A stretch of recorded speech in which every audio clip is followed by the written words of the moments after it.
ಆತನಿಗೆ ಆನ್ಲೈನ್ ಗೇಮ್ನ ಹುಚ್ಚು ತಲೆಗೇರಿತು. ಹಣ ಸೋತಾಗಲೆಲ್ಲ ಮನೆಯವರ ಮೇಲೆ ಎಗರಿ ಬೀಳ್ತಿದ್ದ. ಅಣ್ಣನ ಮಗನಿಗೆ ಹುಷಾರಿಲ್ಲ, ಸೌತೆಕಾಯಿ ತಿನ್ನಿಸಬೇಡ ಎಂದಿದ್ದಕ್ಕೆ ಒಡ ಹುಟ್ಟಿದ ತಂಗಿಯನ್ನೇ ಕೊಂದು ಹಾಕಿದ್ದಾನೆ.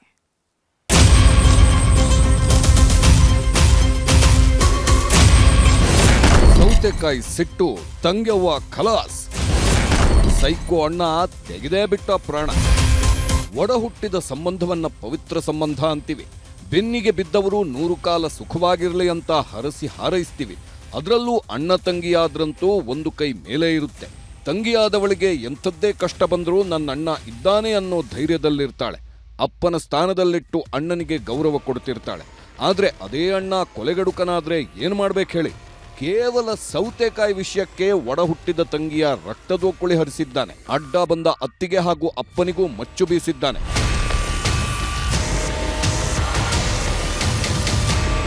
ಇವನೇ ನೋಡಿ, ಒಡ ಹುಟ್ಟಿದ ತಂಗಿಯ ಉಸಿರು ನಿಲ್ಲಿಸಿದ್ದ ಪರಮಪಾಪಿ. ಚಾಮರಾಜನಗರ ಜಿಲ್ಲೆಯ ಕೊಳ್ಳೇಗಾಲ ಪಟ್ಟಣದಲ್ಲಿ ಸೈಯದ್ ಪಾಷಾ ಕುಟುಂಬ ವಾಸವಾಗಿತ್ತು. ಸೊಸೆ ಹಾಗೂ 3 ಮಕ್ಕಳ ಜೊತೆ ನೆಮ್ಮದಿಯಾಗಿದ್ರು.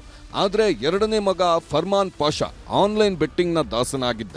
ಯಾವಾಗಲೂ ಆನ್ಲೈನ್ ಬೆಟ್ಟಿಂಗ್ ಆಡೋದು, ಕೈಯಲ್ಲಿರೋ ಕಾಸನ್ನೆಲ್ಲ ಕಳ್ಕೊಂಡು ಖಾಲಿ ತಿರುಗೋದು ಮಾಡ್ತಿದ್ದ.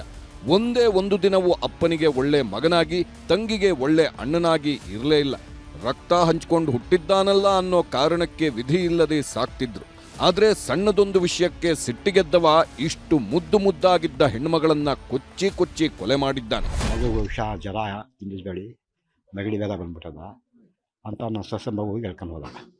ಅದಕ್ಕೆ ನನ್ನ ಮಗಳು ಈಗ ಅವಳಲ್ಲ, ಅವಳಿಗೇನೆ ಹೇಗೆ ಕೇಳೋದು, ನಿಮ್ಮ ಮಗಳಿಗೆ ಕರ್ಕೊಂಬಂದು ಮನಗಿಸಿ ಅಂತ ಹೇಳೋದಕ್ಕೆ ಏನೇನು ಈಗ ನನಗೆ ತಿರುಗಿ ಮಾತಾಡ್ತಿದ್ದಲ್ಲ ಅಂತ ಇದಿತ್ತು. ದಪ್ಪ ತಗೊಂಡು ಚೂಸ್ಬಿಟ್ಟ. ಚೂಸ್ಬಿಟ್ಟ ಇದು ಚುಚ್ಚಿರೋದು ಇಲ್ಲಿ ಕಾಡಿದ್ದ. ಆನ್ಲೈನ್ ಬೆಟ್ಟಿಂಗ್ನಲ್ಲೇ ಸದಾ ಕಾಲ ಕಳೀತಿದ್ದ ಸೈಯದ್ ಫರ್ಮಾನ್ ಹಣ ಕಳ್ಕೊಂಡಾಗ್ಲೆಲ್ಲ ಹುಚ್ಚನಾಗ್ತಿದ್ದ. ಮನೆಯವರ ಮೇಲೆ ಎಗರೆಗರಿ ಬೀಳ್ತಿದ್ದವ, ಇಲ್ಲ ಸಲ್ಲದ ಕಿರಿಕ್ ಮಾಡ್ತಿದ್ದ. ನಿನ್ನೆ ರಾತ್ರಿ ಊಟ ಮಾಡೋ ಟೈಮ್ನಲ್ಲಿ ಅಣ್ಣನ ಮಗನಿಗೆ ಇದೇ ಸೈಯದ್ ಫರ್ಮಾನ್ ಸೌತೆಕಾಯಿ ತಿನ್ನಿಸ್ತಿದ್ದ. ಮೊದಲೇ ಮಗುವಿಗೆ ಜ್ವರ ಬಂದಿದೆ, ಹೀಗಾಗಿ ಸೌತೆಕಾಯಿ ತಿನ್ನಿಸ್ಬೇಡ ಅಂತ ಅತ್ತಿಗೆ ತಸ್ಲೀಂ ಹೇಳಿದ್ದಾರೆ.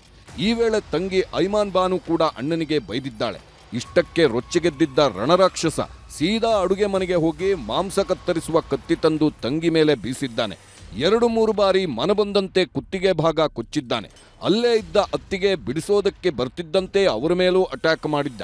ಯಾವಾಗ ಹೆಣ್ಮಕ್ಕಳು ಚೀರಾಡುವುದಕ್ಕೆ ಶುರು ಮಾಡಿದ್ರೋ ಮನೆಯಲ್ಲೇ ಇದ್ದ ಫರ್ಮಾನ್ ತಂದೆ ಓಡೋಡಿ ಬಂದಿದ್ದಾರೆ. ಆಗಲೂ ಈತನ ಸಿಟ್ಟು ಇಳಿದಿರಲಿಲ್ಲ. ಅಪ್ಪನ ಮೇಲೂ ಮಚ್ಚು ಬೀಸಿದ್ದ.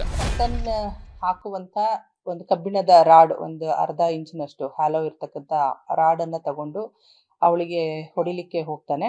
ಆ ಸಂದರ್ಭದಲ್ಲಿ ಆಕೆ ಒಂದು ಕೆಟ್ಟ ಪದದಿಂದ ಅವನನ್ನ ಬೈದ್ರು ಅಂತ ಅವ್ರ ತಾಯಿ ಹೇಳಿದ್ರು. ಆ ಮಾತನ್ನ ಬೈದಾಗ ಆತ ಅಡಿಗೆ ಮನೆಗೆ ಹೋಗಿ ಚಾಕುವನ್ನ ತಗೊಂಡು ಬಂದು ಐಮಾನ್ ಬಾನು ಮೇಲೆ ಹಲ್ಲೆ ಮಾಡಿದ್ದಾನೆ. ಅದು ಕುತ್ತಿಗೆಯ ಭಾಗದಲ್ಲಿ ಡೀಪ್ ಕಟ್ ಆಗಿರೋ ಕಾರಣ ಆಕೆಯ ಸಾವು ಸಂಭವಿಸಿದೆ. ಯಾವಾಗ ಮನೆಯವರೆಲ್ಲ ಕೂಗಾಡುವುದಕ್ಕೆ ಶುರು ಮಾಡಿದ್ರೋ ಅಕ್ಕಪಕ್ಕದ ಮನೆಯವರೆಲ್ಲ ಓಡೋಡಿ ಬಂದಿದ್ದಾರೆ. ಅಷ್ಟೊತ್ತು ಅಟ್ಟಹಾಸ ಮೆರೆದಿದ್ದವನಿಗೆ ಏಕಾಏಕಿ ನಡುಕ ಶುರುವಾಗಿದೆ. ಓಡೋಗಿ ರೂಮ್ ಬಾಗಿಲು ಹಾಕ್ಕೊಂಡು 112ಗೆ ತಾನೇ ಕರೆ ಮಾಡಿದ್ದಾನೆ. ಪೊಲೀಸರು ಬರ್ತಿದ್ದಂತೆ ಹಂತಕ ಮಗ ಶರಣಾಗಿದ್ದು ಅಣ್ಣನ ಅಟ್ಟಹಾಸಕ್ಕೆ ತಂಗಿ ಐಮಾನ್ ಬಲಿಯಾಗಿದ್ದಾಳೆ. ಇನ್ನೂ ಗಂಭೀರವಾಗಿ ಗಾಯಗೊಂಡ ಅತ್ತಿಗೆ ಹಾಗೂ ತಂದೆಗೆ ಸಿಮ್ಸ್ ಆಸ್ಪತ್ರೆಯಲ್ಲಿ ಚಿಕಿತ್ಸೆ ಕೊಡಿಸಿದ್ದಾರೆ. ಒಟ್ನಲ್ಲಿ ತಾನು ಮಾಡಿಕೊಂಡ ಹಲಾಲ್ಕೋರ್ ಕೆಲಸಕ್ಕೆ ಒಡ ಹುಟ್ಟಿದವಳನ್ನೇ ಕೊಂದಿದ್ದು ಮಾತ್ರ ದುರಂತ. ಸಿಟ್ಟಿನ ಕೈಗೆ ಬುದ್ಧಿ ಕೊಟ್ಟು ತಂಗಿಯನ್ನ ಕೊಂದವನಿಗೆ ತಕ್ಕ ಶಿಕ್ಷೆ ಆಗಬೇಕಿದೆ. S M Nandish, news 18, Chamarajanagar.